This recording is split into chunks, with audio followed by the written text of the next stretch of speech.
Martinique au départ de la 4e étape, Vauclin-François.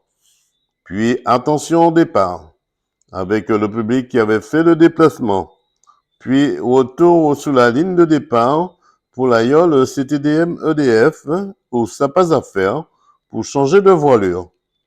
Puis, nouveau départ pour cette viole CTDM EDF qui arrive avant l'aïeul Royal d'Enel du Gourmand au François.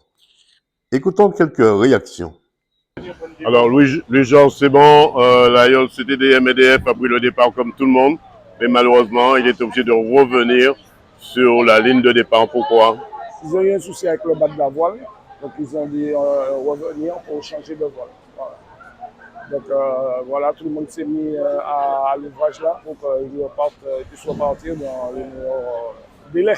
Ça a été fait dans les délais, c'était normal? Je ne peux pas dire, mais tout le monde a fait mettre la main à la pâte. Les bateaux suiveurs sont revenus avec les coursiers qu'ils ont, qui font partie de l'équipage.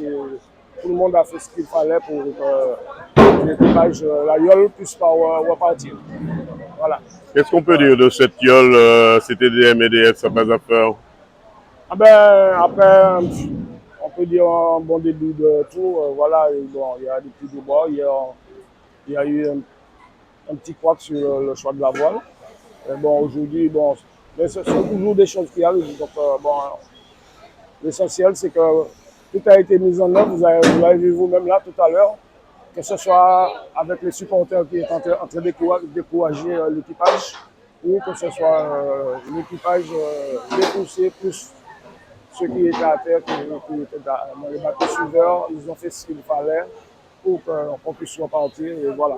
Donc, en tout cas, la yole du Lamentin, une yole qui fait partie des 6 Mapipi.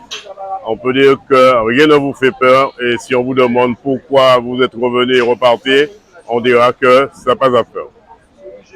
Voilà. On y va. Karine, c'est vrai, vous êtes en vacances ici. Oui. Vous êtes du Vauclin. Oui. Oui, on va dire ça. C'est votre premier départ de Oui, parce qu'on vient d'arriver. D'accord. Vous nous revenez de quel coin de la France? De Gonesse, de 95. 95. Oui. Comment ça se passe, cette 39e édition du Tour de Martinique? C'était super, hein, on a apprécié le départ, c'est coloré, c'est jovial, il y a plein de monde. C'est dans la joie et la gaieté, c'est super. Est-ce que vous connaissez la voile noire? Elle appartient à quelle commune? Lamentin. Lamentin. Comment elle s'appelle, cette voile? Bien répondu. Comment elle s'appelle? Je ne sais pas, je ne connais pas. C'est marqué CTDM EDF. Oui, c'est ce que j'ai dit, CTDM EDF. Et après, pourquoi ils sont revenus Parce qu'ils ont fait un petit accident, donc ils sont venus réparer. D'accord. Et après, ils sont repartis? Ils sont repartis, je crois, oui. D'accord. Si on vous pose la question pourquoi ils sont venus et repartis, vous direz quoi? Parce qu'ils ont fait un accident, ils sont venus réparer, et après ils sont repartis une fois qu'ils ont réparé. Moi, je dirais ça passe à faire. Ah bon? Alors, Marilyn, comment vous voyez cette 39e édition du Tour de Martinique des Yoles Rondes? Très riche en rebondissements, puisqu'on l'a vu aujourd'hui avec CTDM. Donc, je pense que ça va continuer. Mais j'ai confiance, ils vont rattraper leur retard. C'est vrai, ils sont revenus sur la plage du départ suite à une avarie. C'est ça. Ils ont changé de voile. C'est ça. Alors, donc, ils sont de quelle commune de la Martinique? Du Lamentin. Du Lamentin. Pourquoi vous dites le Lamentin? Parce que du Lamentin, Californie, c'est Lamentin. Oui, mais pourquoi? Qui vous permet de dire qu'ils sont du Lamentin? Parce que c'est l'association Gommier et Tradition. Voilà. Alors, la voile est de quelle couleur? Noire. Et combien de voiles noires qu'il y a dans... C'est la seule. Donc, elle est facilement repérable. Exactement. Et ils ont eu bien raison. Et si on vous demande pourquoi ils sont revenus sur la plage et repartis, vous direz quoi? Ils ont eu un problème de voile. Ça n'a pas qu'à gagner. Mère, deux mots sur cette arrivée ici dans votre commune. Là, c'est l'effervescence.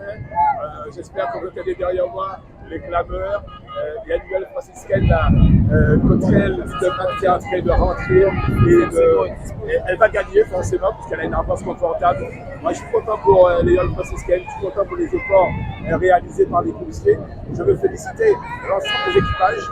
C'était pas facile aujourd'hui. En France, c'était une régate qui était extrêmement périlleuse.